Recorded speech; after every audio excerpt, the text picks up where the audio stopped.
আজ্ঞাত 5 লক্ষাধিক নকল টকাৰ নোটসহ 2 যুৱক আটক। গোৱালপাৰা জিলাৰ আজ্ঞাত আজি সন্ধিয়া বৃহৎ পৰিমাণৰ নকল টকা উদ্ধাৰৰ বাতৰি সমগ্ৰ অঞ্চলটোতে চাঞ্চল্যৰ সৃষ্টি কৰিছে।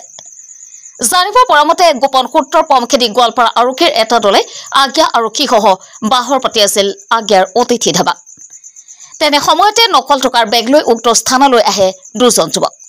লগে লগে আৰক্ষীয়ে নকল টকাসহ যুৱক 2জনক আটক কৰে। আটকাধীন যুৱক 2জন হৈছে জামাত আলী, বয়স 27 বছৰ, পিতা মুছলিম আলী, আৰু শহীদুল হক, বয়স 35 বছৰ, পিতা শামছুল হক। জানিব পৰা মতে যুৱক 2জনৰ ঘৰ কৃষ্ণাইৰ আছুডুবি। আৰক্ষীয়ে যুৱক 2জনৰ জিম্মাৰ পৰা নগদ 5,11,000 নকল টকাৰ নোট উদ্ধাৰ কৰে। ঘটনা সন্দৰ্ভত আৰক্ষীৰ অভিযান অব্যাহত আছে। দুধনৈৰ পৰা নৱজিৎ ৰাভাৰ প্ৰতিবেদন, এনআৰ খবৰ।